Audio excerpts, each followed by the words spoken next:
Olá, meus irmãos e irmãs, sejam todos bem-vindos. Aqui é o Henrique, do canal Dio é Vitino, Deus está próximo.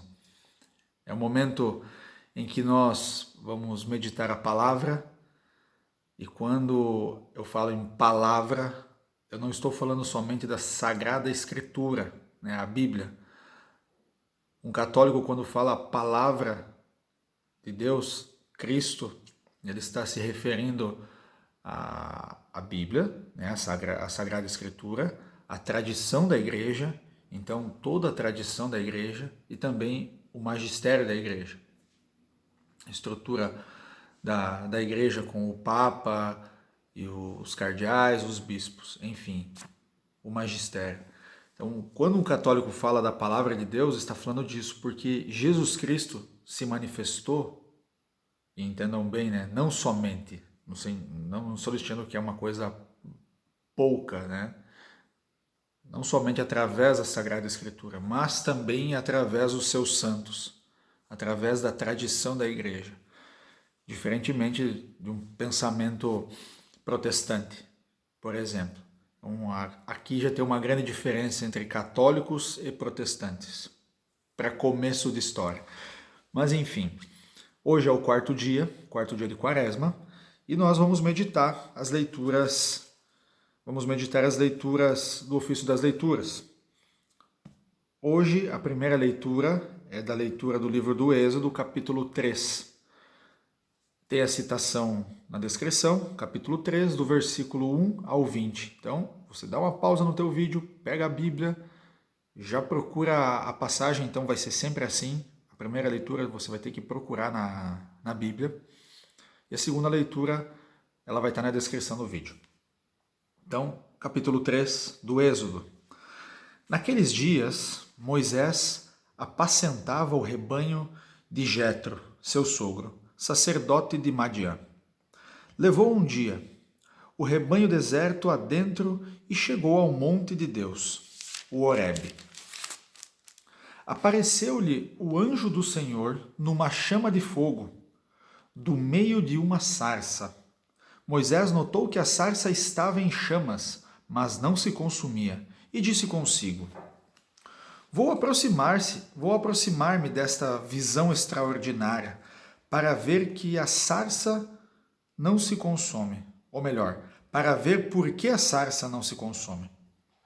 O Senhor viu que Moisés se aproximava para observar e chamou-o do meio da sarça, dizendo: Moisés, Moisés. Ele respondeu: Aqui estou. E Deus disse: Não te aproximes. Tira as sandálias dos pés, porque o lugar onde estás é uma terra santa. E acrescentou: Eu sou o Deus de teus pais, o Deus de Abraão, o Deus de Isaque e o Deus de Jacó. Moisés cobriu o rosto, pois temia olhar para Deus. E o Senhor lhe disse: Eu vi a aflição do meu povo que está no Egito, e ouvi o seu clamor por causa da dureza de seus opressores. Sim, conheço os seus sofrimentos. Desci para libertá-los das mãos dos egípcios e fazê-los sair daquele país para uma terra boa e espaçosa, uma terra onde corre leite e mel, para o país dos cananeus, dos hititas, dos amorreus, dos ferezeus, dos heveus e dos jebuseus. E agora o clamor dos filhos de Israel chegou até mim. E vi a opressão que os egípcios fazem pesar sobre eles.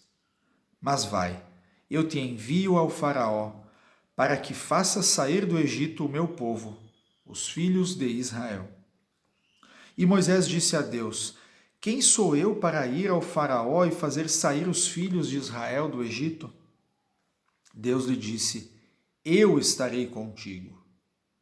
E este será o sinal de que fui eu que te enviei, quando tiveres tirado do Egito o povo. Vós servireis a Deus sobre esta montanha. Moisés disse a Deus: Sim, eu irei aos filhos de Israel e lhes direi: O Deus de vossos pais enviou-me a vós. Mas se eles perguntarem: Qual é o seu nome? O que lhes devo responder? Deus disse a Moisés: Eu sou aquele que sou. E acrescentou: Assim responderás aos filhos de Israel: Eu sou, enviou-me a vós. E Deus disse ainda a Moisés: Assim dirás aos filhos de Israel: O Senhor, o Deus de vossos pais, o Deus de Abraão, o Deus de Isaque, o Deus de Jacó, enviou-me a vós. Este é o meu nome para sempre, e assim serei lembrado de geração em geração. Vai, reúne os anciãos de Israel e diz-lhes: O Senhor, o Deus de vossos pais, o Deus de Abraão, o Deus de Isaque e o Deus de Jacó, apareceu-me dizendo: Eu vos visitei e vi tudo o que vos sucede no Egito. E decidi tirar-vos da opressão do Egito e conduzir-vos à terra dos cananeus, dos hititas, dos amorreus, dos ferezeus, dos heveus e dos jebuseus, a uma terra onde corre leite e mel. Eles te escutarão, e tu, com os anciãos de Israel, irás ao rei do Egito e lhes direis: O Senhor, os Deus dos hebreus, veio ao nosso encontro, e agora temos que ir. Há 3 dias de marcha no deserto para oferecermos sacrifícios ao Senhor, nosso Deus. Eu sei, no entanto, que o rei do Egito não vos deixará partir, se não for obrigado por mão forte.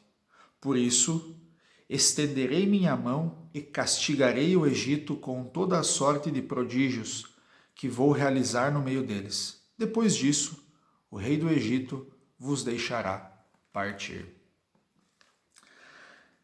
Este é um texto de base para tantas e tantas reflexões que nós podemos fazer quanto à experiência de Deus com o seu povo, do chamado de Deus para com o seu povo, da experiência do homem com o seu Deus. Moisés, que foi renegado pelo povo hebreu, também pela sua família que o adotou. Ele teve que fugir, como a gente leu no capítulo 2. E agora, capítulo 3 do Êxodo, está falando de Moisés que está trabalhando. E enquanto ele está trabalhando, enquanto ele está fazendo as coisas ordinárias da sua vida, Deus aparece. Deus fala com ele. Deus se manifesta. E ali Moisés tem que fazer uma escolha diante da manifestação de Deus. Essa experiência de Moisés, ela nos ajuda muito a compreender como Deus se manifesta na nossa vida. Realmente na nossa vida vivida. Quando estamos vivendo, quando estamos fazendo as coisas do nosso dia a dia, Deus está se manifestando. Deus está falando conosco. Deus está se aproximando e criando um relacionamento com nós, nos chamando a esse relacionamento. Aí, obviamente, precisa que cada um de nós faça também esse passo, né, de querer se relacionar com o Senhor. E aos poucos ir entendendo e conhecendo a sua voz. Teríamos tantas coisas para falar nesse texto, mas o problema é sempre a questão do tempo. Eu posso me alongar demais e a gente acabar fazendo um vídeo muito longo e aí fica pesado para cada um. Por isso, vamos para a segunda leitura e a gente tenta se recordar de alguma coisa dessa primeira leitura. A segunda leitura é do Tratado contra as Heresias de Santo Irineu, bispo do século II. Então a gente está falando de um dos grandes santos do início da igreja. Irineu é um grande santo do início da igreja. Nosso Senhor, o Verbo de Deus, que primeiro atraiu os homens para serem servos de Deus, libertou em seguida os que lhe estavam submissos, como ele próprio disse a seus discípulos: Já não vos chamo servos, pois o servo não sabe o que faz o seu senhor. Eu vos chamo amigos, porque vos dei a conhecer tudo o que ouvi do meu Pai. A amizade de Deus concede a imortalidade aos que a obtêm. Forte isso, né? A amizade de Deus concede a imortalidade aos que a obtêm. Que obtém a sua amizade. Então a gente recebe a imortalidade tendo uma amizade com Deus. No princípio, Deus formou Adão, não porque tivesse necessidade do homem, mas para ter alguém que pudesse receber os seus benefícios. De fato, não só antes de Adão, mas antes da criação, o Verbo glorificava seu Pai, permanecendo nele, e era também glorificado pelo Pai, como ele mesmo declara: Pai, glorifica-me com a glória que eu tinha junto de ti antes que o mundo existisse. Não foi também para necessitar do nosso serviço que Deus nos mandou segui-lo, mas para dar-nos a salvação. Pois seguir o Salvador é participar da salvação, e seguir a luz é receber a luz. Muitas vezes a gente tem aquela ideia assim, não, Deus precisa de mim. Não, Deus não precisa de ti. Deus não precisa de mim. É eu que preciso de Deus. É eu que necessito dele. E necessitando dele, e fazendo um esforço para estar nele, para viver nele, para pensar as coisas que ele pensa, para amar como ele ama, é que me aproxima cada vez mais dele, e isso está relacionado diretamente com o meu relacionamento com as pessoas. Então, o esforço que eu faço para ser de Deus faz com que eu fale dele com a minha vida. É isso que a gente chama de proclamar o Evangelho, pregar o Evangelho. Então, é essa experiência de pregar o Evangelho, de falar do Evangelho que relaciona ou faz entender o nosso relacionamento com Deus. Então não é não é que Deus necessita do nosso serviço. É que nós, servindo a Deus, somente nós temos a ganhar com isso. Quando os homens estão na luz, não são eles que a iluminam, mas são iluminados e tornam-se resplandecentes por ela. Nada lhe proporcionam, mas dela recebem o benefício e a iluminação. Então é sempre nós que somos dependentes dessa luz. Nós que somos dependentes de Deus. Do mesmo modo, o serviço que prestamos a Deus nada acrescenta a Deus, porque ele não precisa do serviço dos homens. Mas aos que o seguem e servem, Deus concede a vida, a incorruptibilidade e a glória eterna. Ele dá seus benefícios aos que o servem precisamente porque o servem, e aos que o seguem precisamente porque o seguem.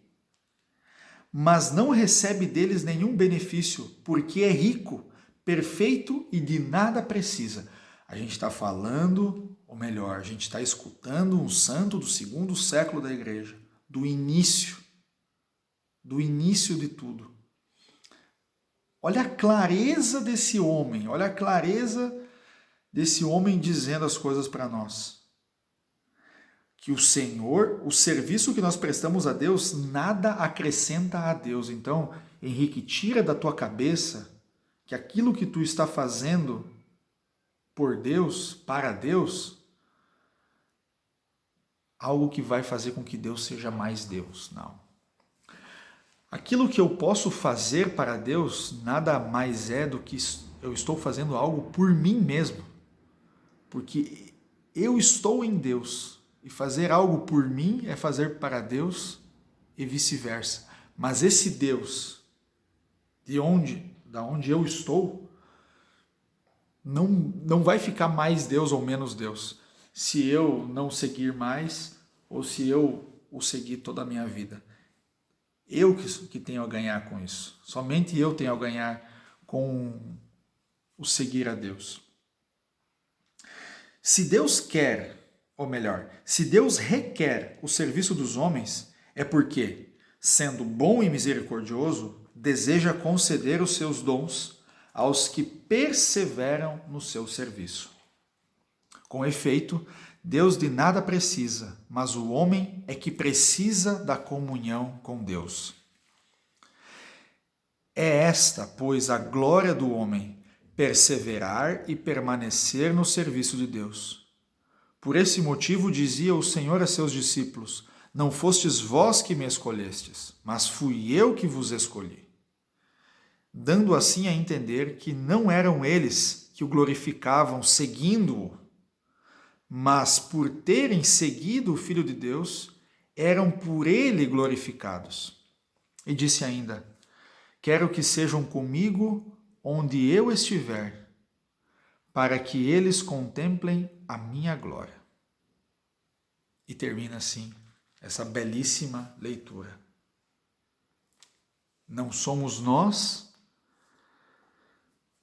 que acrescentamos algo a Deus, mas é Deus que nos acrescenta a vida, a revelação do nome de Deus. Então, Deus, quando revela o seu nome, eu sou, a Moisés, quando ele revela o nome, ele está nos chamando a uma intimidade com ele.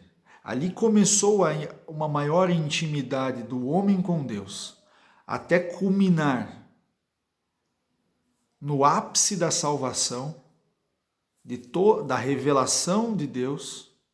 Então, quando revelar é como algo que está escondido e tem um pano sobre aquele lugar, aí você tira aquele pano, tira aquele véu, revela, mostra o que tem.